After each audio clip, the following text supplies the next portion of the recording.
Imagine standing in a room full of people who know you, trust you, celebrate with you, only to have your husband announce to everyone that he's leaving you on your daughter's graduation day, in front of 50 witnesses. That's exactly what happened to me.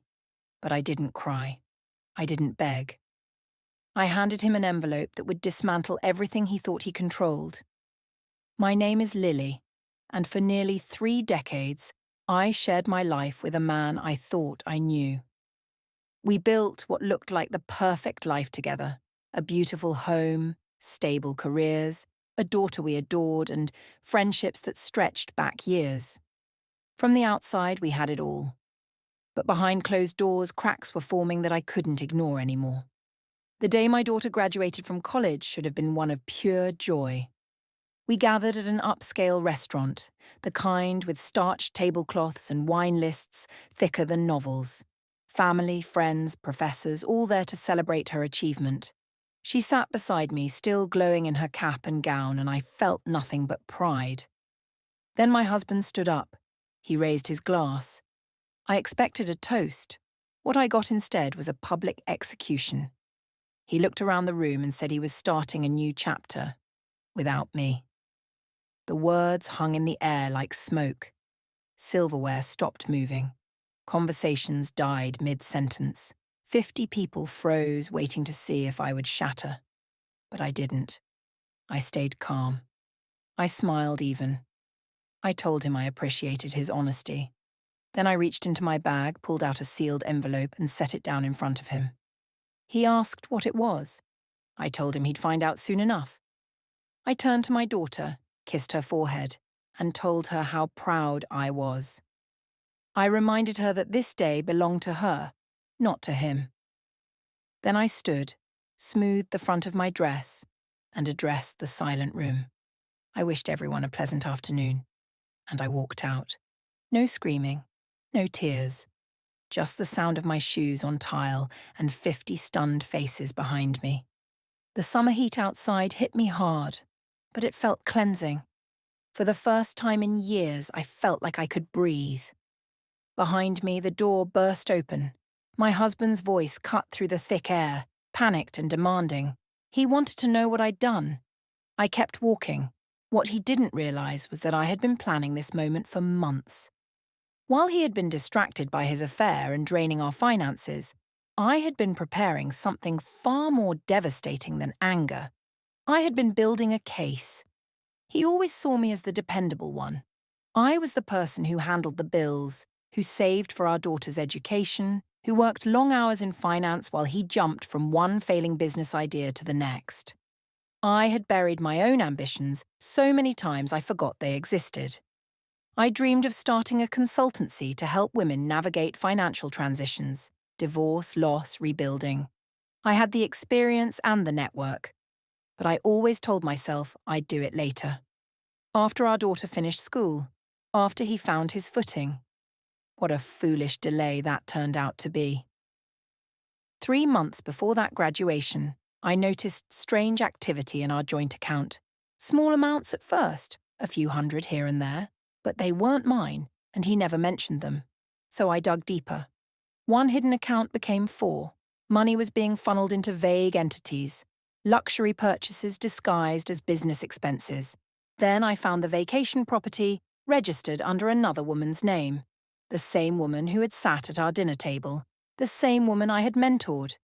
The betrayal wasn't just romantic. It was financial. It was personal. It was calculated. Then I found the messages. He left his phone unlocked one evening after a work call. I saw everything. Weeks of flirtation, planning, promises. This woman, his co-worker, had been in our home. She had asked me for career advice. She had sung holiday songs in our living room just months before. The depth of the deception was staggering. But then I remembered something he had forgotten entirely. Nearly 3 decades ago, when we first married, he had insisted on a prenuptial agreement. Back then, I had an inheritance. He had debt and big dreams. He wanted to protect his future earnings. Fine. But I had insisted on adding a clause about fidelity. If either of us cheated and the marriage ended because of it, That person would lose access to joint assets, retirement accounts, property, everything. That clause had no expiration date. So while he was busy plotting his grand exit, I was quietly gathering evidence. I hired a lawyer who specialized in complex financial cases. We documented every transfer, every receipt, every lie. We pulled security footage. We archived every text. My case was ironclad. What he didn't know was that I had already filed for divorce that very morning. I didn't return to the restaurant. I went home. The house we had purchased years ago in a quiet, historic neighborhood. The house he had promised to another woman in a text I was never meant to see. Everything looked the same. Our photos, our furniture, the clock we bought together on a trip years ago. But I was different now. Upstairs, I found his luggage already packed and hidden in the closet. He had planned to leave the next morning. The irony made me smile. He thought he was orchestrating everything, but I was the one holding the cards. My phone wouldn't stop buzzing. Friends, confused and concerned. My daughter, heartbroken and trying to process it all. Even his sister, who had flown in from out of state for the graduation. I only replied to one message. I told my daughter I was okay, that this wasn't her burden, and that we would talk soon. I knew she'd be hurt that I hadn't told her earlier, but she would understand. She had inherited my strength and her father's charm, a powerful but complicated combination. A few hours later, I heard his car pull into the driveway too fast. The front door slammed. His footsteps pounded through the house. He found me sitting calmly in the living room, my laptop open, reviewing documents. He was holding the envelope, his face a mix of fury and disbelief. He demanded to know why I had served him with divorce papers on our daughter's graduation day. I told him the timing seemed fitting, given his own plans. He had wanted a fresh start. I was simply helping him get one. He raised his voice, insisting I had no right. I calmly reminded him that he had made his choice. We all do. He tried to tell me the prenup had expired. I stood, pulled out my copy, and showed him the section he had clearly never read carefully. The fidelity clause was still active. It had always been active. His face went pale. For the first time, I saw fear in his eyes. He tried to call my bluff, but his voice was shaking. I told him to read the fine print. He always skipped the details.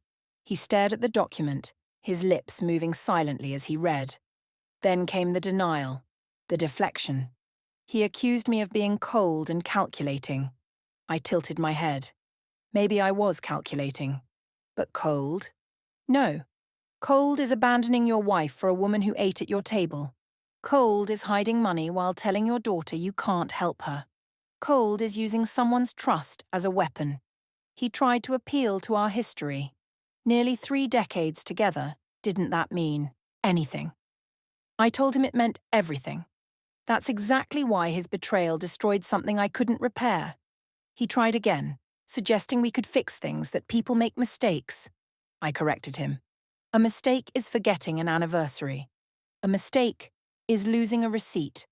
What he did was deliberate. He moved money. He signed a lease. He sent messages about me. He called me weak. His jaw tightened. He said I was exaggerating, so I played him a recording. His own voice clear as day, discussing how he would break the news in public because I wouldn't make a scene in front of everyone. Then her voice asking if I knew about the money. His reply, no, she trusts me completely. That's her weakness. His face drained of color. He accused me of illegal recording. I reminded him that in our state, one-party consent is perfectly legal, especially in your own home. He staggered backward, speechless. He muttered something about needing to make calls. I told him his lawyer would be a good start. Then I grabbed my keys and told him I'd be staying with his sister. That stopped him cold.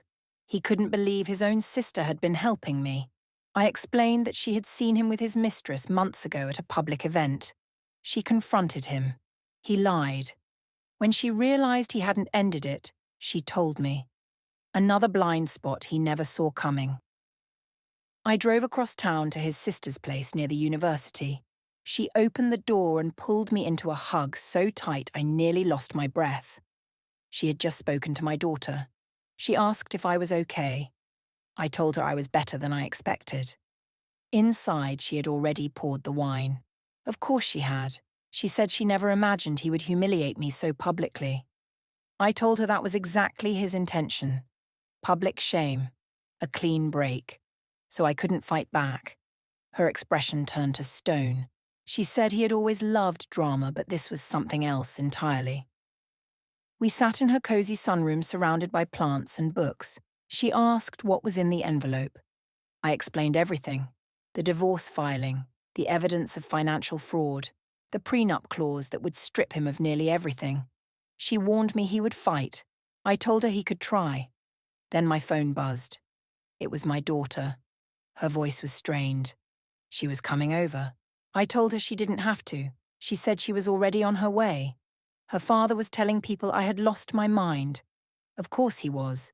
He couldn't accept accountability, so he rewrote the narrative. 20 minutes later she arrived, still wearing her graduation dress, makeup smudged, mascara running.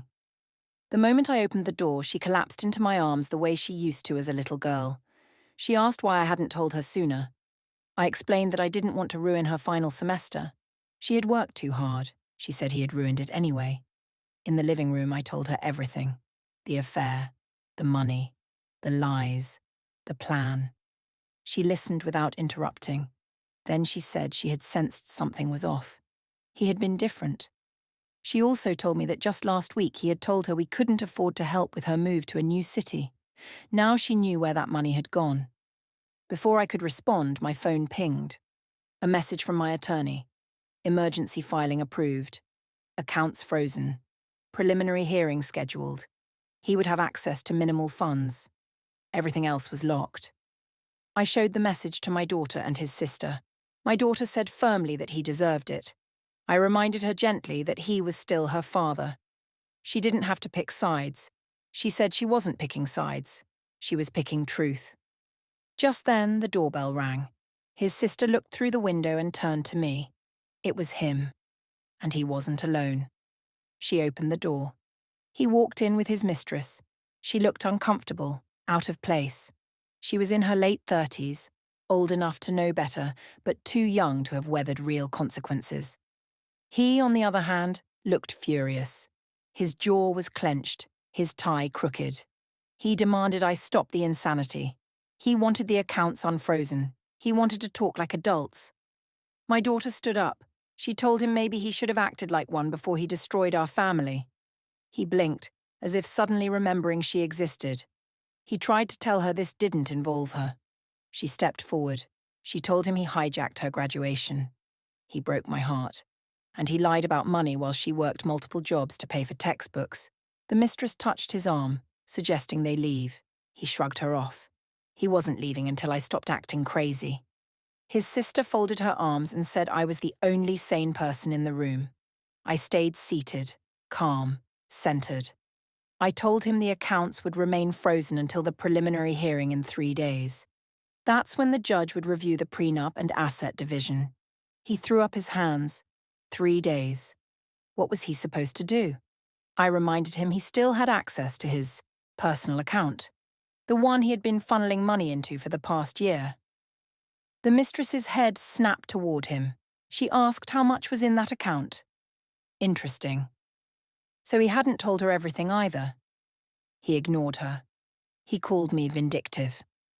I corrected him. Precise, not vindictive. There's a difference. He didn't respond. He just stared at the mistress, whose expression had shifted to confusion and betrayal. She asked him how much he had hidden from her. He didn't answer. She said he had told her he had savings, that the property deal was solid, that they were starting fresh with something real. He rubbed his temples, asking if they could not do this here. She snapped back. She had signed a lease with him. She had quit her job. She had told her family she was moving in with a successful man.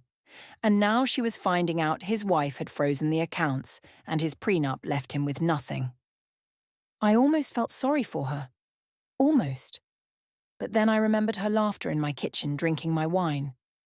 I said quietly that this is what happens when you build your life on someone else's lies.